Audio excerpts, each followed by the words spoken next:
Hola, hola, bienvenidos a un nuevo programa de Espacio y Confort. Qué alegría la nuestra encontrarnos todas las semanas, tomarnos esta pausa, porque Espacio y Confort es eso, una pausa. Dejamos por un ratito, por una hora de lado nuestras responsabilidades, las cosas por hacer y nos conectamos con lo mejor de la arquitectura, del diseño y de la decoración. Estoy en Fontenla, en Puerto Madero, una de las dos tiendas que Fontenla tiene en Puerto Madero y la verdad que es un regocijo para los sentidos. Así que en el programa, en distintas entradas, voy mostrándote lugares, rinconcitos diferentes, así podés recorrerla conmigo. Primero nos presentamos y empezamos.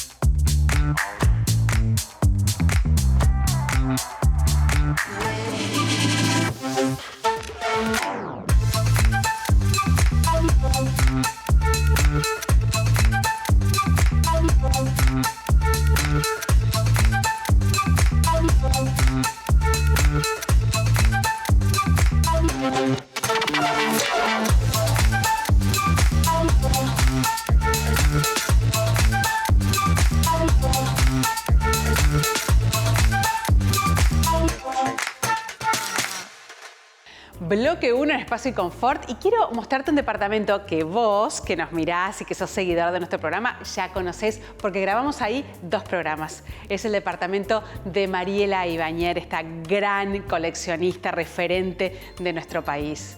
Mariela nos sigue también, ve nuestro programa, nos prestó en su momento su casa para que pudiéramos registrar sus grandes colecciones y pudiéramos mostrártelas y además nos regaló su libro El arte está en casa. Gracias, gracias Mariela. Así que vamos al departamento de Mariela Ibañer en la calle que para mí es la calle más parisina de Buenos Aires, el pasaje, el mítico pasaje Rivarola. Vamos.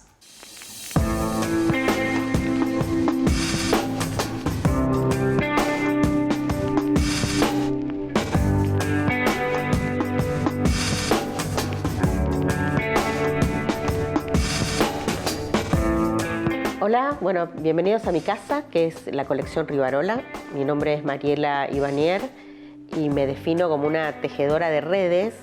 Soy coleccionista de arte contemporáneo y soy agente de prensa. Todo eso constituye un estilo de vida muy fructífero, muy amplio, espero que generoso, por lo menos los demás son muy generosos conmigo y yo siempre trato de también abrir la mano y compartir lo que tengo. Y es por eso que esta casa se abre mucho a invitar amigos y gente de mi entorno con la motivación de proponerles, invitarlos, motivarlos, mejor dicho, a que compren arte. Yo no estoy en el negocio, en el mercado como tal, es decir, no quiero que me compren a mí esas piezas de arte, solo quiero que se den cuenta que vivir con arte es maravilloso y que vivir con arte hace bien y te cambia la vida. Por lo menos a mí me resultó de esa manera. El año que viene voy a cumplir 30 años coleccionando y trato además en mi vida profesional de acercar el arte a las empresas y a las personas con las que trabajo y proponerles siempre una manera artística, emocional, sentimental, si se quiere incluso, de ver los problemas de comunicación que tienen que abordar y las soluciones que pueden encontrar.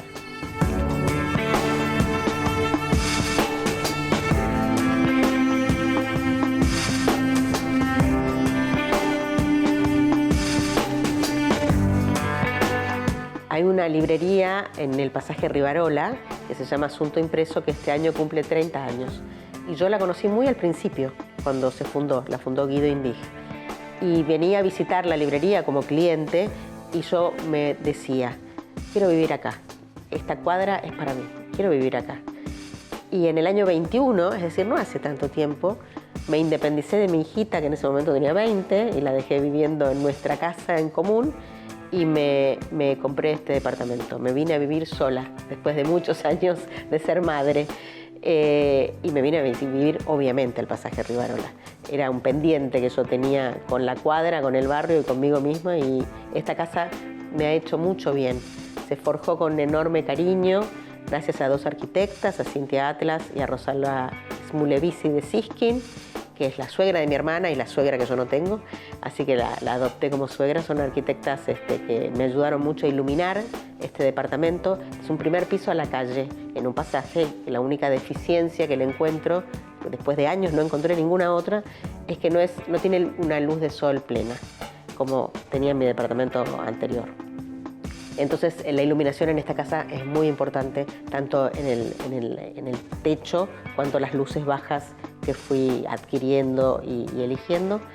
Y me mudé básicamente con la ropa y las obras de arte que separamos con mi hija de esa colección que teníamos juntas. Y me compré todo de nuevo. En ese momento empecé de nuevo, armé un departamento desde cero. Por eso que se ve todo muy nuevito, porque es muy nuevito, aunque en algunos casos es más de estilo, porque a mí me gustan mucho los años 50, y Sebastián Salazar me ayudó en su tienda, me vendió muchos de los objetos y de los muebles que tengo acá en mi casa, y se fue armando con bastante facilidad en ese sentido estético y con dificultad, porque si recuerdan, en el año 21 estábamos en la pospandemia, entonces yo lo compré al departamento, firmé el 19 de abril, el día de mi cumpleaños, elegí regalarme el departamento.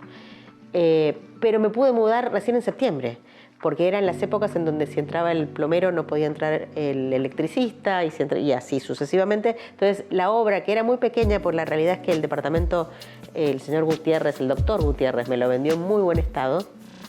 No llevó muchos meses de poder acondicionar las poquitas cosas que queríamos, lógicamente, poner a punto cuando uno se muda a una casa nueva y tiene esa posibilidad. De manera que no llevo tanto tiempo viviendo en el Pasaje Rivarola, pero soy fan del Pasaje Rivarola. Lo he promovido enormemente con mi trabajo de comunicación y prensa, y muy recientemente he alquilado un local en la planta baja, en donde hay un espacio de arte, que es una plataforma para terceros, en donde funciona Colección Rivarola, el local. Y se inauguró hace muy poquito y ya tiene una muestra muy hermosa y ya tiene una programación bastante tupida para este año, como para los tiempos que corren. Estoy muy contenta y muy orgullosa.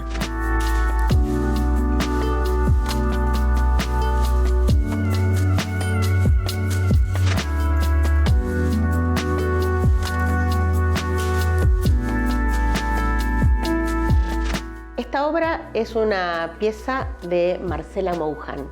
Es una artista es muy conocida, es muy talentosa a mi juicio, y ella en un determinado momento decidió donar esta obra con un par de obras más al Museo Nacional de Bellas Artes como una etapa de los 90 en Buenos Aires, que fueron muy prolíficos y muy interesantes artísticamente hablando. Casi todas las décadas lo son, los 90 tuvieron su particularidad. Esta obra representa mucho esos años 90. Cuando yo la vi, ella la publicó, en ese momento todavía en Facebook, no existía el Instagram, y dijo que le iba a donar. Yo la contacté y le dije: Marcela, véndemela, yo la quiero esa obra.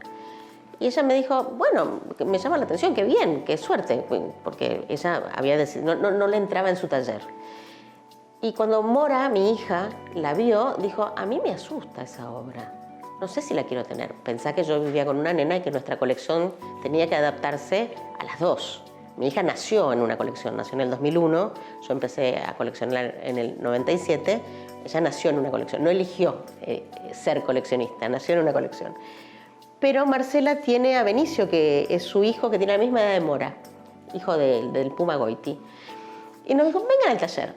Y Marcela le contó la historia de la obra a Mora y le dijo qué significaban las hojas y por qué estaba esa mujer ahí. Y cuando le terminó de contar, Mora dijo: llama al flete que nos la llevamos. Y a mí me gusta mucho esta obra porque esta mujer tiene el corazón en la panza. Y yo a mis clientes, en mi trabajo de comunicación y de prensa, que muchas veces requiere situaciones complejas, decisiones críticas, le pregunto a mis clientes: ¿qué te dice la panza? Porque hay que decidir rápido cosas muy graves a veces. Y algún cliente ha llamado a su gerente de marketing para decir: qué loca me trajiste, que me habla de la panza, que piense con la panza. Pero después, con el tiempo, cuando trabajamos juntos y se dan cuenta de lo importante que es decidir desde las vísceras ciertas cosas y escucharse desde ese lugar más ulterior, empiezan a decirme, ¿y a vos qué te dice tu panza también? Quiero saber. Entonces, es un cuadro que me recuerda mucho mi trabajo y las decisiones que tengo que tomar muy rápidamente.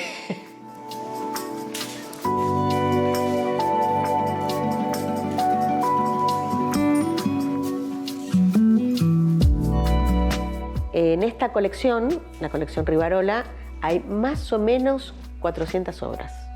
No las tengo que contar porque como voy adquiriendo con bastante frecuencia, no siempre llevo la cuenta así matemática para no asustarme al mismo tiempo. Quedan poquitos espacios libres y cuando uno cuelga, que lo hago normalmente con mi montajista que se llama Mariano Gallegos del Santo, es un Tetris porque entra una obra nueva y a veces hay que mover 8. Y es un momento como ir a la juguetería para mí. El montaje es un momento muy lindo, muy entretenido, muy lúdico, muy conectado con lo infantil, si se quiere. Y no siempre tengo en la mente los nombres de todos los artistas. Vos me decís, ¿de quién es aquella obra? Y yo a lo mejor patino y no me acuerdo en ese momento, porque son muchos. Y porque estoy grande. Pero nunca me olvido de cómo llegaron esas obras hacia mí. Cada obra tiene una historia de encuentro. Cada obra llegó a mí por algún motivo. Porque me acuerdo exactamente cuando la vi por primera vez, como si fuese una historia de amor. Y cómo las encontré y cómo fue la negociación para tenerlas, si me la regalaron, o si la compré en cuotas, o si se la compré a una galería, que es muy usual. A mí me gusta mucho el sistema de galerías, me parece que genera un respaldo muy importante para la compra de la obra, aunque en algunos casos he comprado a artistas directamente. Y esa historia de amor me gusta recordarla cada vez que miro una obra, me acuerdo de eso.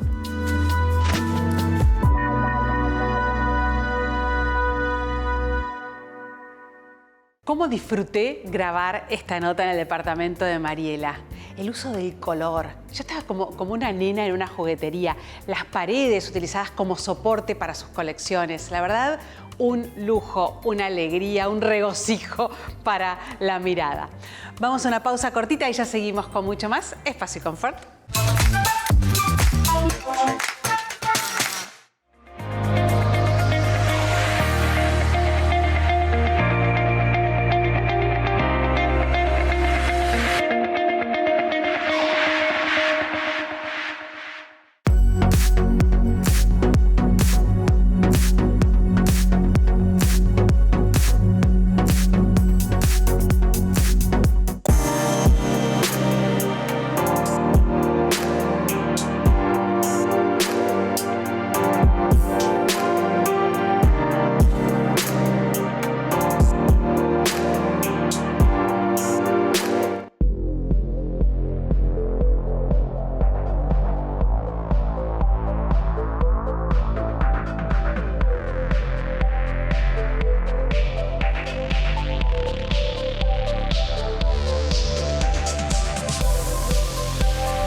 bloque 2 en Espacio y Confort y estoy en otro rincón de Fontella en su tienda Madero Hardware. Quiero hacerte una pregunta. ¿Cómo se traduce la potencia de una marca global en lenguaje arquitectónico? Yo te lo voy a contar con un ejemplo. Hace unos días estuvimos en Quilmes y nos encontramos con Jorge Gull de Maderera Pinar. Con él recorrimos Sport Motors y conocimos esta concesionaria Bogué, la más grande de Latinoamérica. En este lugar nada fue dejado al azar. Los materiales, los espacios, la iluminación, todo fue pensado y diseñado para que la tecnología y la ingeniería de las motos se lucieran. Armamos una nota especial sobre este tema y te la presento.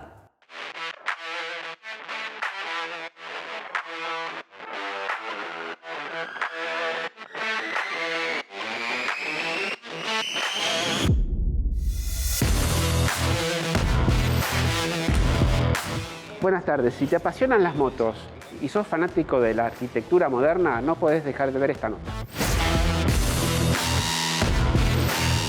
Estamos acá en Bogué, Quilmes. Nos vamos a entrevistar a Juan Carlos, mi amigo. ¿Qué tal, Jorge? Bueno, bienvenidos a Espacio y Confort, a Sport Motors.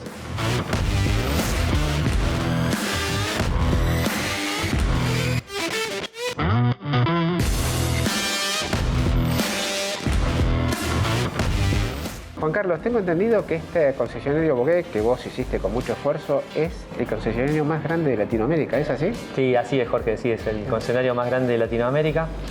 Tenemos más de 600 metros en una planta y después tenemos un entrepiso con indumentaria y unas cosas.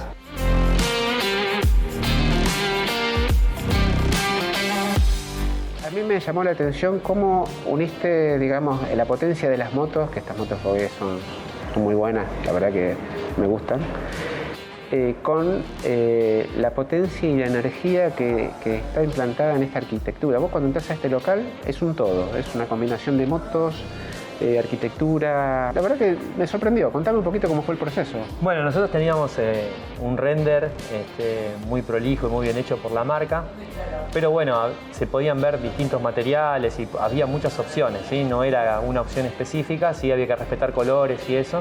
Y me acerqué yo al local de ustedes, a Maderera Pinar. Bueno, y ahí me atendió una chica y cuando le mostré el proyecto, se preocupó en preguntarme cómo era, si tenía el render, si se lo podía enviar, que eran muchas cosas. Nosotros fuimos primero por un producto solo a preguntarles a ustedes. Entonces ella me dijo que que ustedes tenían muchas opciones de eso. Y dijo, no, mira, esto amerita que lo vayamos viendo, mandame el render.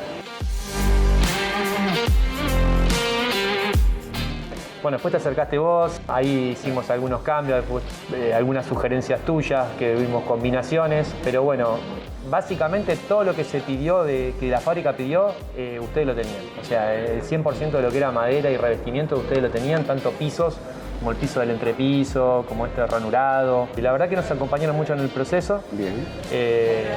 Porque bueno, yo me involucré mucho en la obra también, el arquitecto también, pero... Ya lo sé, te involucraste mucho, sos muy minucioso y eso también da un resultado Sí. final increíble. Fuimos ¿no? al detalle, pero bueno, estuvo bien el proceso. La verdad que me sentí muy acompañado.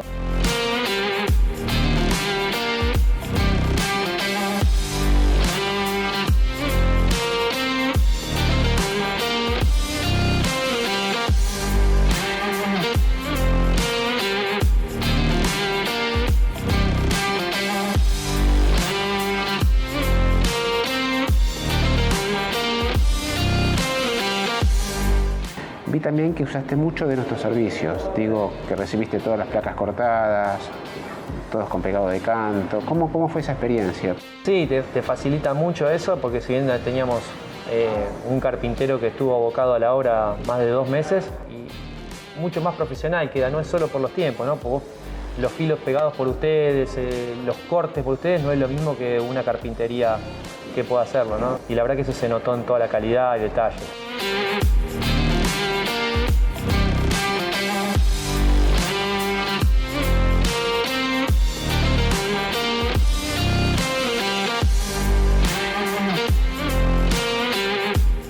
Vi una parte que tenés ahí arriba de elementos de seguridad, cascos, bueno, camperas y eso. Y la verdad que me sorprendió. ¿Cómo lo presentaste? ¿Cómo presentaste los racks combinados de hierro con madera? Bueno, la verdad que sos un genio en ese sentido porque le pusiste tantas fichas. Eso fue un diseño mío. El mueble se podía hacer de muchas maneras, pero está en hierro y madera, que quedó muy bien. Y después quedó muy bien, que fue una sugerencia que me hicieron en tu local, que combinamos la placa Chromix de melamina con el ranurado negro. Después, bueno, las cajoneras de acá, todo... Bien, sí, llevaste los herrajes, llevaste todo. Sí, llevamos herrajes, llevamos un montón de cosas. Bueno, también hasta el fenólico que no se ve bajo el piso, ¿no? Sí. Que... Claro, porque el entrepiso es un entrepiso metálico, que está muy bien diseñado. Sobre la base de la estructura metálica está el fenólico, que es un fenólico de 18 milímetros, que soporta arriba el piso flotante, ¿verdad? Sí. Exacto, sí. Así que eso quedó muy parejo el piso también.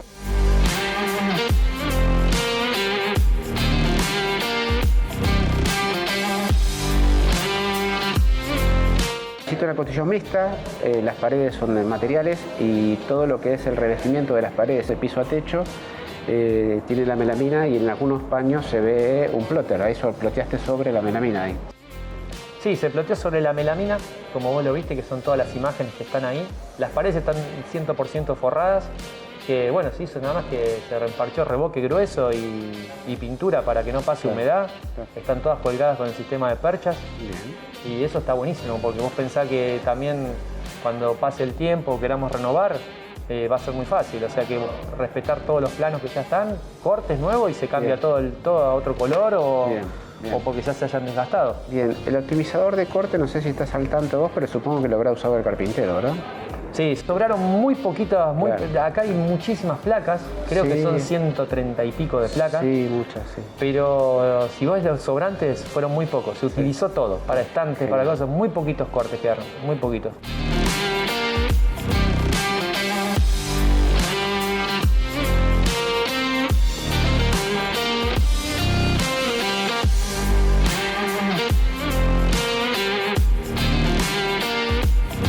Contame un poquito, Juan Carlos, cómo están las áreas, cómo están armado el circuito. Como esto, entiendo de que los sábados a la mañana vas a hacer un desayuno para hacer alguna ruta, ¿no? Y me imagino el motero o el rider que hoy está y viene acá y se toma un café y empieza a visitar todo el espacio. ¿Cómo te lo imaginas? Bueno, ¿Cómo te lo imaginas? La idea es que la persona que llega, bueno, eso es lo que volvemos a lo que decías vos de los desayunos. Sí, los sábados siempre hacemos desayuno y siempre es el pretexto para escaparnos a algún lado, ¿no? Entonces, para no trabajar los sábados, hacemos un desayuno, nos juntamos con amigos y salimos para algún lado. También clientes, vienen muchos clientes y ahí se va sumando gente nueva que se hacen unos grupos lindos. Después, bueno, la gente acá tiene servicio técnico, tiene indumentaria, cascos, asesoramiento, tiene charlas, una vez por mes hacemos unas capacitaciones porque hay mucha gente que se está sumando a la moto y no tiene la experiencia que uno tiene, ¿no? Pues la pasión de la moto yo la tengo toda la vida, empecé a los 11 años, pero hay mucha gente que le he enseñado a andar a los 50 años, entonces está bueno que la gente que tiene más experiencia dé algunas tips de manejo, o sea que acá tiene una casa amiga para venir a pasarla bien y a comprar su moto.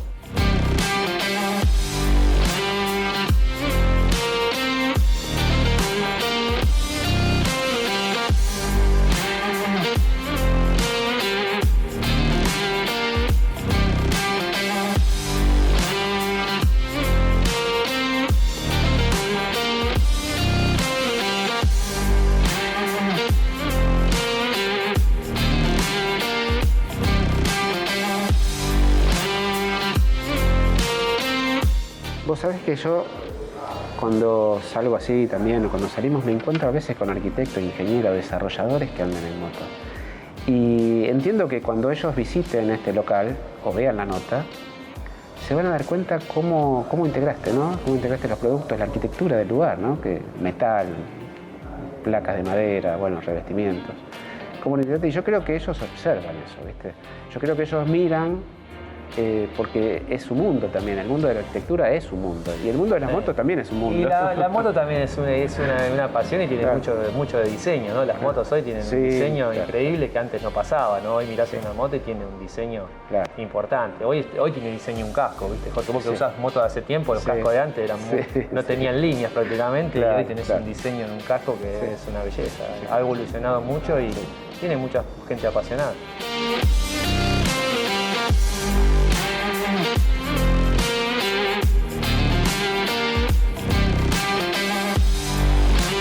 Bueno, Juan Carlos, gracias por confiar en nosotros. La verdad que me encantó trabajar con ustedes. Seguramente vamos a hacer algunas cosas más. Seguramente. Y nos vamos a ver en alguna ruta de Argentina, que Argentina es muy linda para recorrer en moto. Vamos a tener novedades sobre algo nuevo. Muchísimas gracias. Un placer. Por haberte participado. Y buenas rutas. Buenas rutas.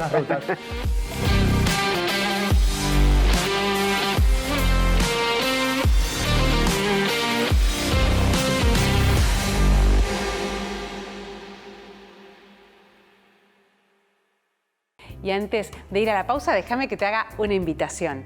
Si querés que mostremos tu proyecto, si querés que cubramos tu evento, no tenés más que pedirlo. Te dejo acá un QR para que puedas escanearlo, para que puedas seguirnos así, suscribirte en nuestro canal de YouTube y además de disfrutar de todo nuestro contenido muy prolijamente ordenado, debo decir, podés ahí escribirnos, dejarnos un mensaje y entrar en comunicación.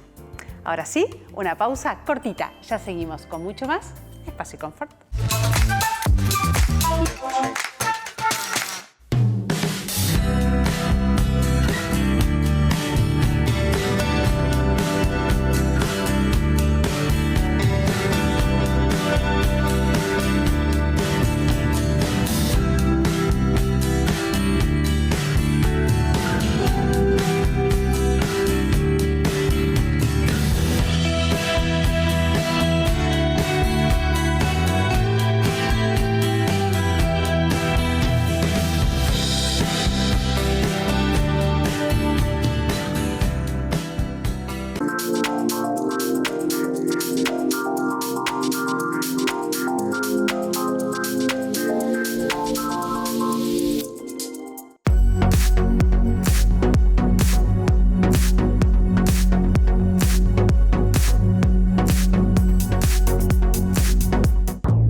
Bloque 3 en Espacio y Confort.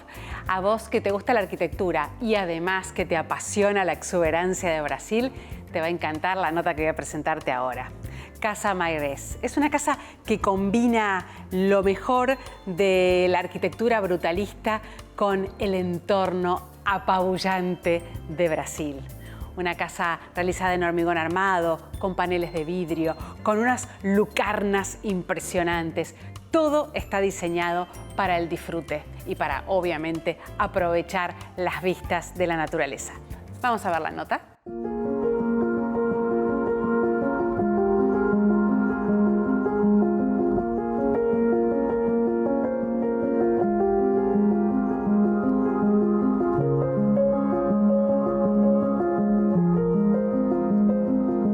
O lote da Casa das Folhagens está localizado no litoral norte gaúcho, aqui em Atlântida, e é um lote de dimensões tradicionais da maioria dos condomínios aqui do litoral. E a gente tem algumas características bem interessantes. Por fundo a gente tem o lago, uma pequena ilha onde os pássaros ficam no final da tarde, acaba trazendo uma ambiência super legal para casa. E para frente a gente não tem vizinhos, então a gente usou essa ideia de frente sem vizinhos e fundo com um detalhe importante de lago para conceituar todo o projeto da casa.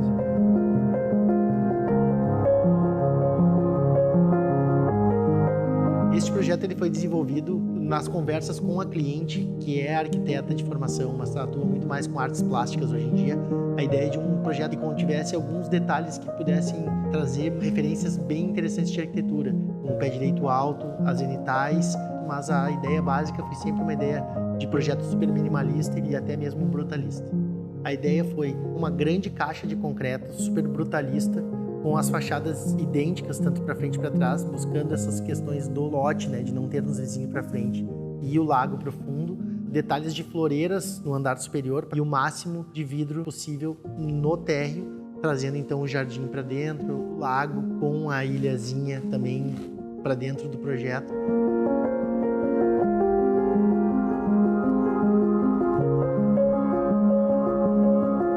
Aqui nessa obra nós tivemos algumas particularidades que nós tínhamos que construir.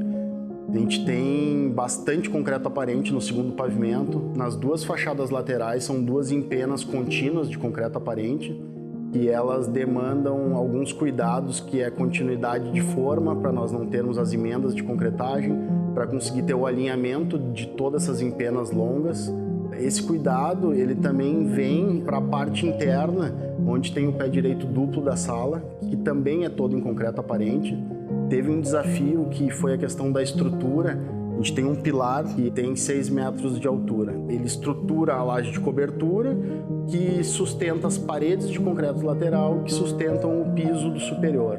E trabalhando junto com o pessoal da obra e com a construtora, a gente foi organizando como seria o escoramento, desescoramento, as etapas de concretagem, para que o concreto ficasse perfeito, que aparecesse menos emendas no concreto e que, claro, não tivesse um resultado estrutural condizente com o que a gente estava esperando.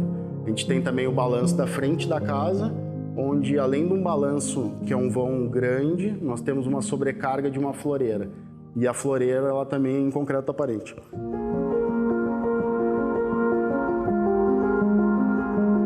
Aqui a gente tem um desafio grande, que era transformar a linguagem do projeto, que é um projeto extremamente brutalista, com muito concreto, tanto nos planos verticais quanto nos planos horizontais, trazer esses grandes balanços, que é a assinatura da Mairesse, grandes vãos, mas resolvendo a parte técnica, ou seja, que a gente tenha esses elementos, mas que a gente consiga resolver, através da nossa tipologia estrutural, todas as partes técnicas, que são as tubulações, passagens de hidráulica, elétrica, lógica e toda a infraestrutura que tem por trás desses planos e elementos horizontais de concreto aparente.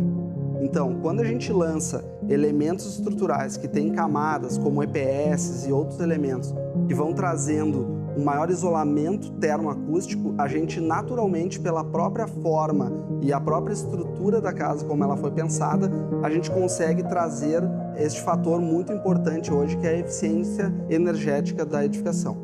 Então, obviamente, essa casa está equipada com todo o sistema fotovoltaico, que produz a energia que a casa demanda, né? Então, a casa é autossuficiente energeticamente na produção e no consumo de energia. Isso para toda a parte de iluminação, motorizações, equipamentos. Além disso, a gente tem um sistema que o próprio projeto da casa exige, que são as floreiras, né? E toda a parte de jardim abastecidos por uma cisterna. Então a gente reaproveita a água da chuva para irrigar o jardim e as floreiras. E também um sistema de irrigação dessas floreiras, de modo a diminuir o trabalho e desonerar os clientes, até porque é uma casa de praia e o uso é em alguns meses do ano. Então, a casa tem que, ao longo do restante dos meses onde os clientes não estão aqui, se manter bela, e isso, a parte da automação de irrigação ajuda bastante.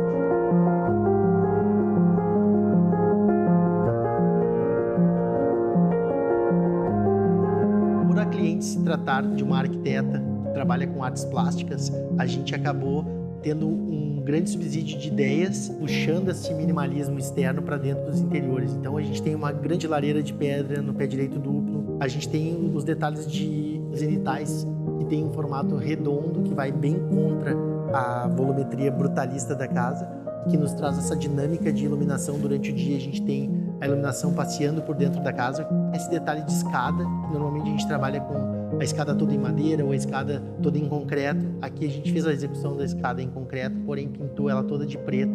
Obras de arte pintadas pela própria cliente, inclusive uma especialmente criada para este pé direito duplo. A parte gourmet sendo realmente um grande fundo, né, para toda a área social, com o nosso cubo de pedra.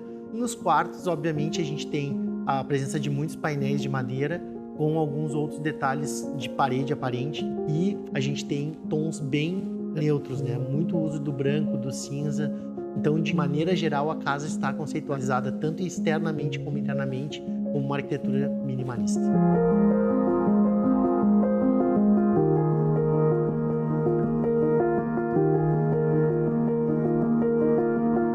A gente teve uma situação aqui que foi inesperada, mas que a gente conseguiu contornar com tranquilidade.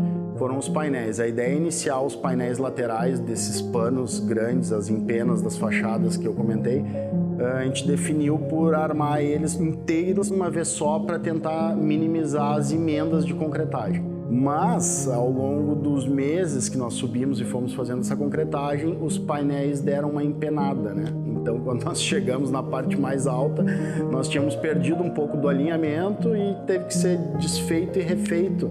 E, graças a Deus, se percebeu isso antes de fazermos a última concretagem.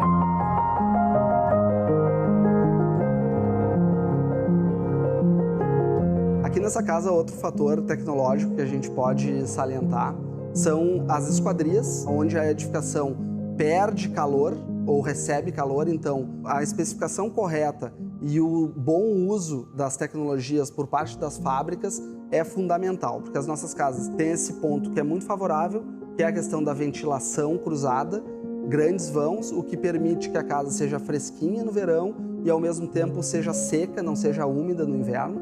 Mas, por outro lado, nos traz esse elemento que é a perda térmica da edificação. E essa perda térmica é controlada através de uma boa qualidade de esquadrias, com boas vedações e principalmente a tecnologia de vidros, que aqui também é bem importante para a gente ter uma melhor eficiência. Então, por exemplo, aqui na Casa das Folhagens a gente tem zenitais e o vidro escolhido é um vidro tecnológico. É um vidro que permite a entrada da luz, mas bloqueia a entrada dos raios ultravioletas, que vão desmerecer as cores, os tecidos, os móveis e trazer um calor excessivo para o ambiente.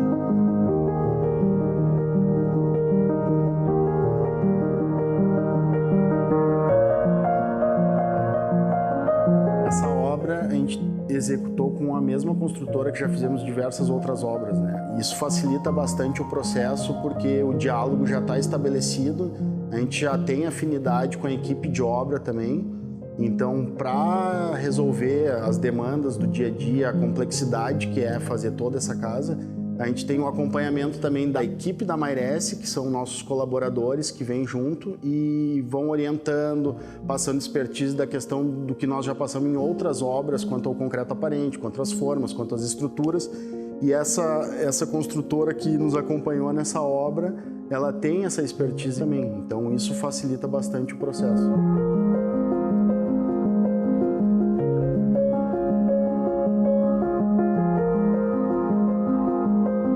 A maioria dos clientes da Mairesse, a gente já tem essa grande felicidade de serem clientes que consomem arquitetura, consomem design, consomem moda, consomem arte. Então, de certa forma, isso nos facilita no diálogo para apresentar linguagens mais contemporâneas, inovações nos nossos projetos.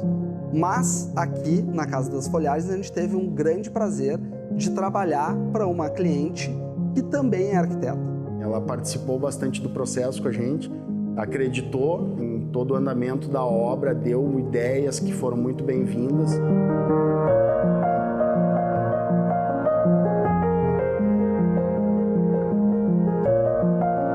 O sentimento por trás de tudo isso, na verdade, é um sentimento que a gente traz como um dogma do escritório, que é trazer a experiência da arquitetura não só enquanto projeto, mas também durante o período de execução da casa. Ou seja, quebrar esse paradigma de que a arquitetura no Brasil é uma arquitetura que tem que ser feita na fase de obra com muito estresse, com muita dor. E aqui a gente teve uma relação com os clientes, com a construtora, com todos os fornecedores que contrapõe a isso. Então, a gente pode, mesmo num projeto arrojado como esse, ter um processo feliz, um processo leve. Então a gente se sente muito feliz de ver a casa ficar dessa maneira tão linda e saber que a cliente está muito satisfeita com a residência também.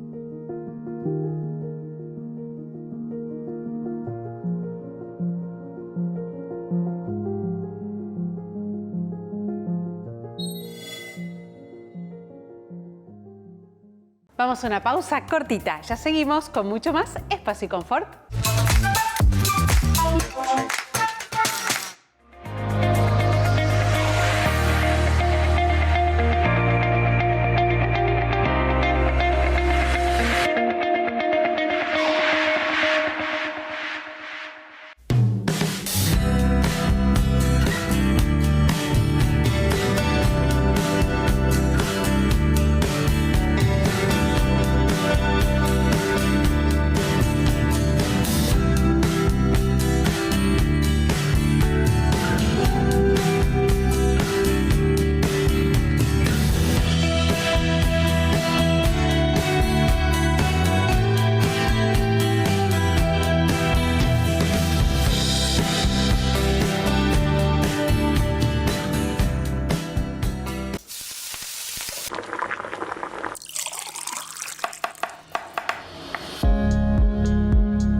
Cuarto y último bloque en Espacio y Confort. Estuvimos en la apertura y estuvimos en el cierre de la muestra del gran artista y arquitecto Jacques Bedel, denominado El Eterno Retorno. Hicimos una nota y te la comparto.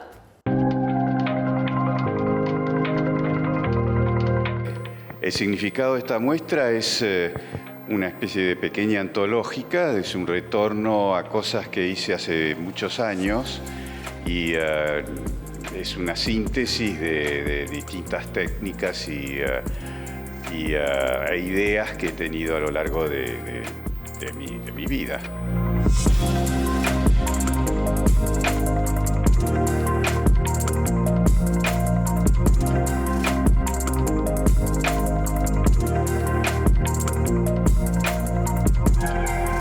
Las técnicas son totalmente bizarras, es decir, no soy un artista que utiliza sistemas clásicos, digamos. O sea que son todas distintas, son inventos que aparecen, de repente se me ocurre hacerlo, probarlo, y algunas veces son un éxito y otras veces son un fracaso. La arquitectura y el arte están íntimamente ligadas, dado que son dos disciplinas creadoras. O sea que no hay manera de separar en un proceso, digamos, mental de creación una cosa de la otra. Es una evolución y aleatorio son las ideas, pero que al final de cuentas siempre vienen de una matriz, digamos, de la manera mía de pensar. No creo que haya, digamos, demasiadas separaciones o alejamientos de una línea de pensamiento que tengo desde que empecé a hacer estas cosas. Mi trabajo básicamente es estar siempre mirando cosas distintas. De hecho, cambio de técnica y de idea, no sé, es decir, cada tanto. No hago el mismo cuadro durante 40 años como hacen muchos otros artistas.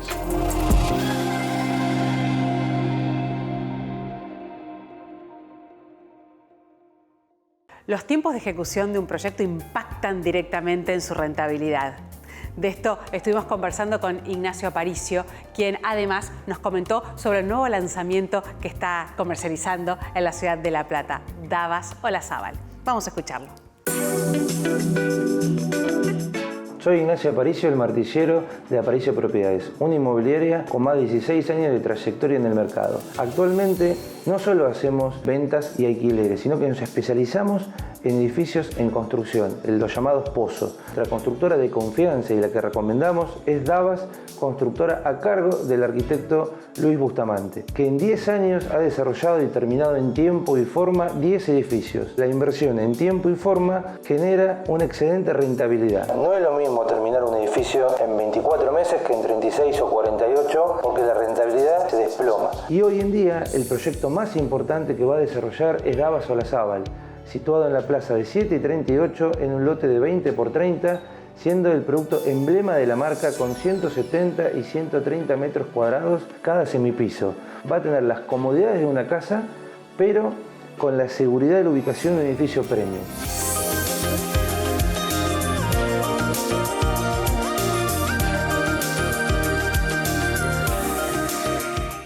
Uno de los temas de los que mucho se está hablando últimamente en nuestro mercado es acerca del proyecto de ley que se va a presentar en junio sobre la desregulación del mercado inmobiliario. Estuvimos conversando con uno de sus impulsores, el señor Jorge Amoreo Casotti. Y quisimos salirnos de esta discusión binaria sobre si es bueno o es malo la desregulación. Quisimos entender qué hay detrás y qué resultados o qué consecuencias traería su implementación. Vamos a escucharlo.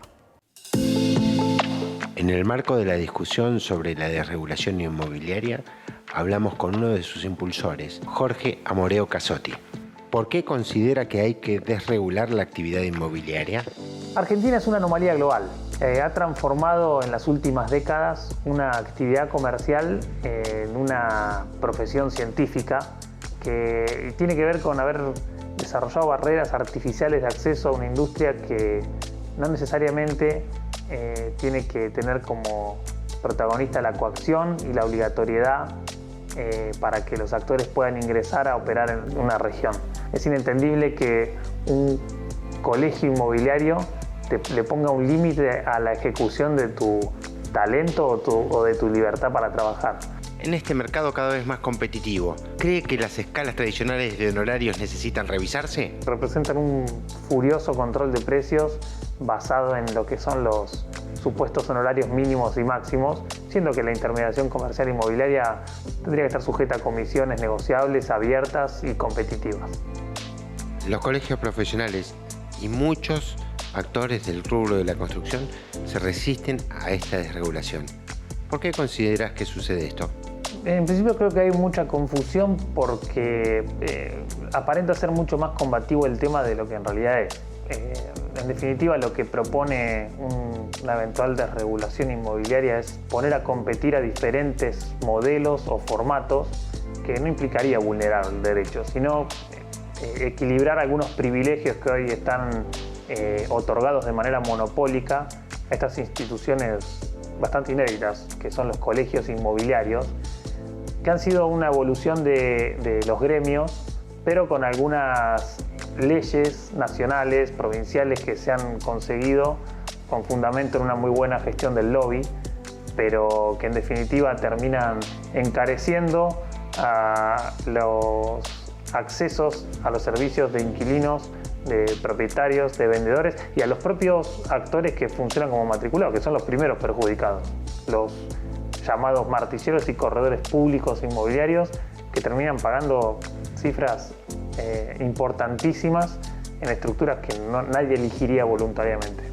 Más allá de considerar personalmente a los colegios una forma de gremialización, el origen real de estas instituciones son las leyes que han conseguido el gremio FAEMSI, que se fundó en 1943 en Tandil, que fue disuelto en el año 2020 por rebeldía, por la IGJ lo cerró por no presentar balances a autoridades, porque en definitiva si uno estudia la historia de la ley 25.028, que incluso en un momento fue vetada por ser incompatible con un mercado abierto, un mercado libre en la época de Menem, en la época más intervencionista de los últimos 20 años se recuperó esa ley y fue la ley que le dio vida a estas instituciones monopólicas que son los colegios inmobiliarios. Jorge, ¿ves factible la implementación de esta desregulación? Yo creo que a esta gestión gubernamental en general a los funcionarios que están a cargo de este desafío importante de sanear las instituciones argentinas hay que ayudar. Y eso significa, uno desde el plano civil, desde un lugar como empresario, como emprendedor, como persona interesada en la apertura y en los mercados libres y en la libre competencia, hay que dar la batalla argumental y de las ideas detrás de esta discusión, que en definitiva, como se ha dicho en otra ocasión, no está pensado para eliminar ningún actor, sino para ponerlos a competir con otros modelos de certificación de idoneidad, que en este caso pueden ser estructuras consolidadas con mucha autoridad en la materia inmobiliaria, pueden ser los mismos colegios transformados en formatos de certificadores, como puede ser una norma ISO o una certificación B, que en definitiva te garantiza un estándar, y competir, y que los propios intermediarios comerciales sean quienes elijan a las instituciones que más valor les representen. ¿Estás convencido de que esta desregulación inmobiliaria va a lograr bajar costos? Bueno, en principio me ha tocado escuchar a algunos youtubers inmobiliarios disentir esta idea de que una eventual desregulación inmobiliaria podría bajar los costos de la intermediación comercial o administrativos o burocráticos detrás de una operación. Y si bien es real que eso no es lineal, como en cualquier otra industria, cuando uno abre la competencia y entran nuevos actores y nuevas propuestas de valor, existe una importante posibilidad de que el usuario tenga más alternativas, por ende una de esas variables sea la competencia por los costos. Y en Argentina, siendo que está tan descalzado o distorsionada la idea del acceso a la vivienda, sea en alquiler, sea en venta o en las propias experiencias temporales, a mí me parece que hay una incorrecta lectura si se cree que esto no va a cambiar nada.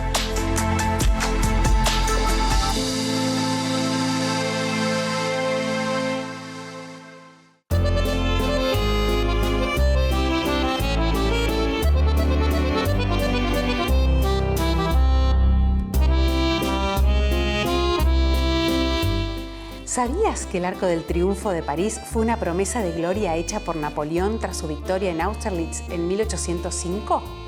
Con esas palabras, volveréis a casa bajo arcos triunfales, el emperador decretó el inicio de una obra colosal en 1806.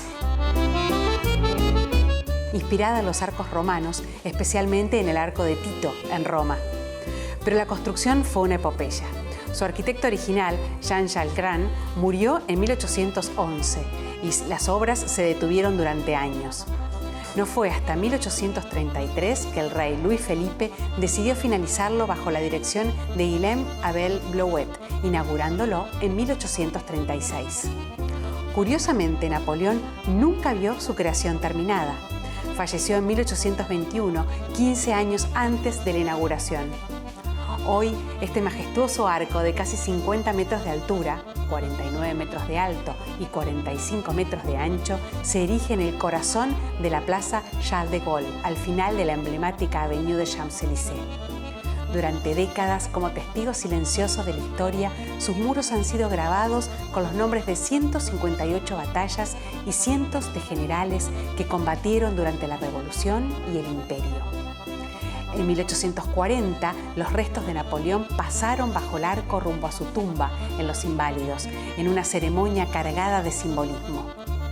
El Arco del Triunfo es también un poderoso símbolo de memoria.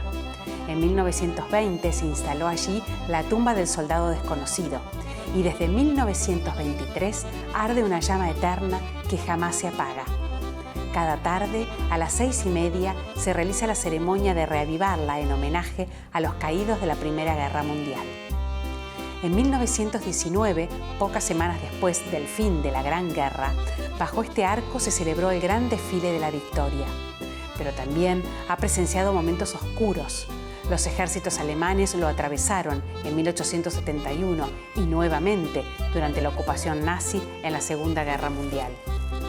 Entre sus anécdotas más curiosas destaca que en 1919 el aviador francés Jacques Godefroy atravesó volando su biplano bajo el arco como tributo a los pilotos de guerra en una hazaña tan audaz como poética.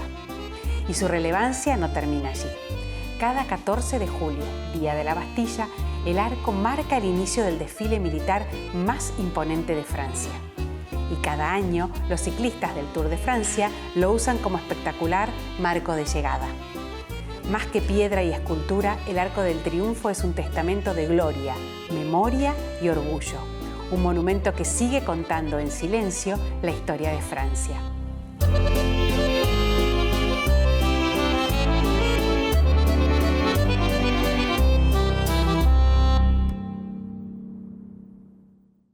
Y llegamos al final de este lindísimo, lindísimo programa. Muchas gracias Fontenla una vez más por recibirnos, por hacernos sentir en casa. Muchas, muchas gracias. Muchas gracias a nuestros sponsors. Sin ellos este programa sería muy difícil. Muchas gracias por acompañarnos siempre. Y muchas gracias a vos, que semana a semana estás ahí. Gracias por los mensajes que nos envían. Gracias por seguirnos también en las redes. Es lindísimo para nosotros saber que están ahí. Y nos quedamos así, conectados y comprometidos. Nos vemos la semana que viene en esto que se llama Espacio y Confort. Chau, chau.